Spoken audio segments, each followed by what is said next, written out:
Welcome to Spring Thunder. Something I want to talk about today is calling too much to a turkey who's still on the limb. And I think that's one of the biggest mistakes made is whenever a turkey's gobbling to a call is people want to just keep hearing him gobble because it's addicting to just, when you know he's gobbling you just keep hammering him, especially if you don't hear any hens and think he's up there by himself. But I know I've learned the hard way on sitting on a turkey, and he'll sit up there for an hour, 2 hours sometimes after daylight waiting on those hens to come to him because he's at the best vantage point. So what I like to do is slip in there if I know where a turkey's roosted or if he gobbles early and get in a safe distance and set up and just start off almost like a hen's just waking up, real soft tree yells, and it's great with a slate call. And if he gobbles to that, you've established a conversation with him. He's saying he knows you're there. So I'll shut up for 5 minutes, 10 minutes, depending on how early it is.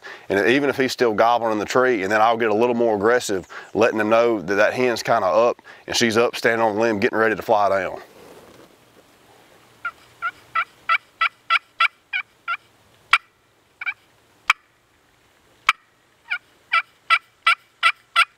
And if he cuts that off and gobbles, I will not say another word until I know that turkey's on the ground. So see if you can just don't overcall to your turkey while he's still in the tree and see if it'll help you out. Real Trees Spring Thunder is brought to you by Chevy Silverado, Lacrosse Footwear, OtterBox, Banded Decoys, Onyx Mapping, Bog Pod, Hunter Specialties, Remington Arms, Heavy Shot, Spartan Camera, Old Tom, and Real Tree Edge. Hunt with an edge. You ready? I'm ready to go, man. Second episode. Yeah. Your first morning out. That's right, first morning out. Just been at NWTF all weekend, and while you were up here setting out cameras, and you sent me some of those videos of those turkeys. Yeah, he's been down in this food plot right here. We figured we'd do a little open real quick over here at the truck, then we're gonna cut the light off, and songbirds are just now getting going, but it's 62 degrees, and it's still February, but turkeys ought to be screaming. You would think they'd be gobbling this morning. I talked to some guys yesterday down the road from here, and they said they were lit up yesterday morning, going nuts. This is our first good clear morning, so we're gonna get that light cut off, and we're gonna slip down here to this food plot, the edge where we got these videos of this turkey. He's been in here every day, so yeah. Let's just wait it out and go see if we can hear him. We'll slip down here.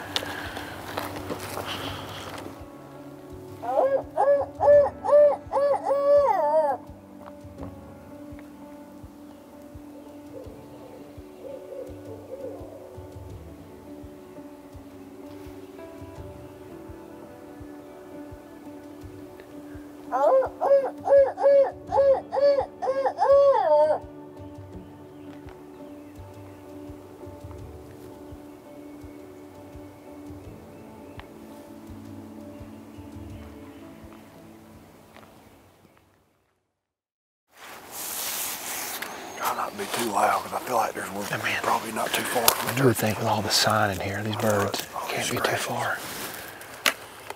Scratchings all down this road. You can go ahead and switch it so it's in the photo right now, so you can switch it to video. But at the same time, like on my phone here,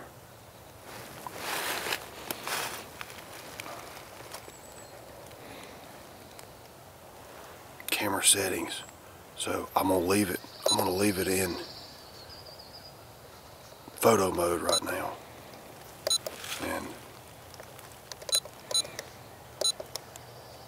But on my camera, once that turkey starts showing up on this, I'm gonna go to the camera mode on my app here and cut it into video mode to get so we can get video of them. But it just makes it quicker to leave it in picture mode. I like it better in picture mode because when I scroll through, this is the camera over at the duck pond.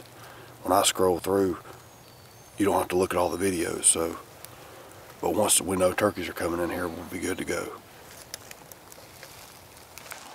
This is people talk about strut zones for turkey hunting. This is probably the best explanation that I know on this piece of property where we're at. there's a big long straightaway. This head of pines comes up and meets this food plot.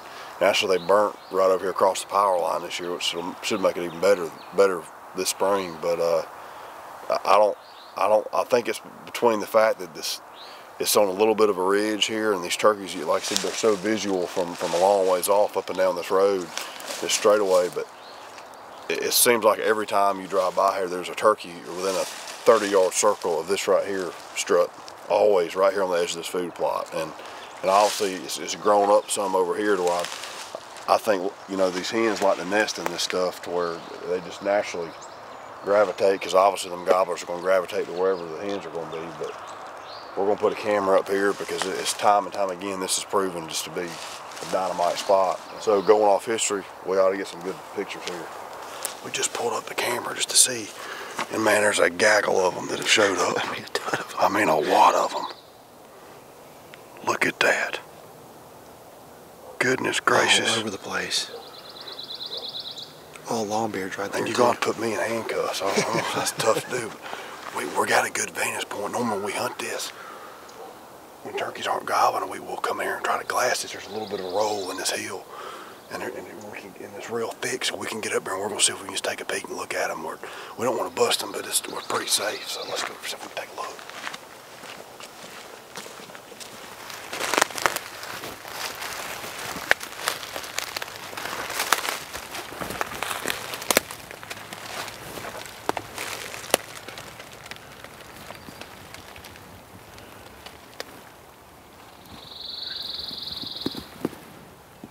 I see him. Yeah. Oh, we have found the mother load. We got a ton of birds down there, and we just saw them on the camera a second ago. But I mean, I can just with my naked eye right now, I can see probably 6 birds right there. They're all longbeards. Hopefully, they're still here in a couple weeks whenever season opens up. But this is definitely not a bad thing right here. Well, I found out where we should have gone to listen this morning. You know what? I think we found the strut zone. Yeah. I know everybody's had that turkey who's come from a mile away and will not close the last 80 to 100 yards. We're going to play out a scenario here for you. We're on this little knob right here in these hardwoods, and a lot of times if you had the lay of the land right and you kind of lock down and can't move on the turkey, but he's down there burning it up, say this turkey's off this bench right here, a lot of times it will drive them nuts.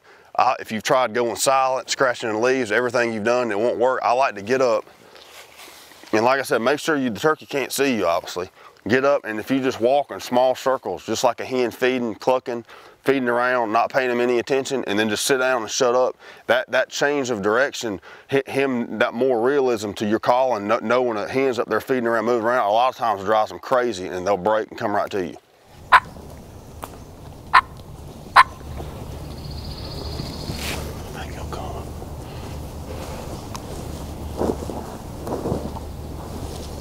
Out in the weak Alabama, little cold front come through, cooled everything off. A couple days, turkey's just now getting fired back up. We got one gobbling good off the roost there. He's on this road right here. Road makes a 90.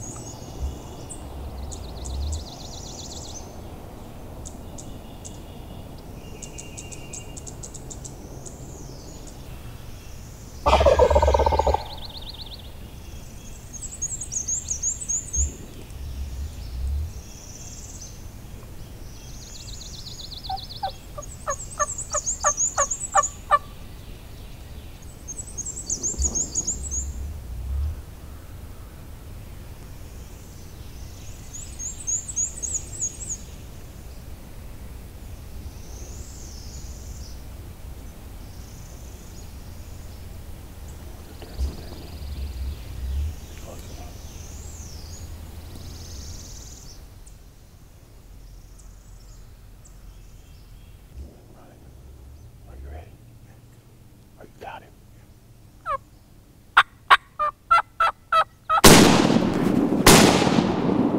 Boy, I messed that one up.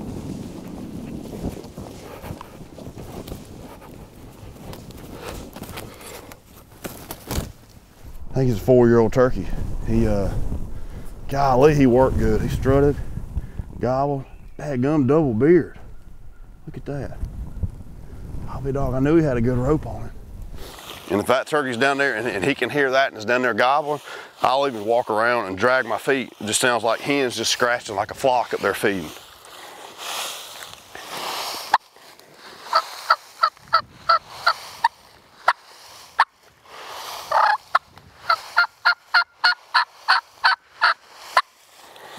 And then just sit down and don't make a call. Take your safety off, hopefully he's gonna be coming.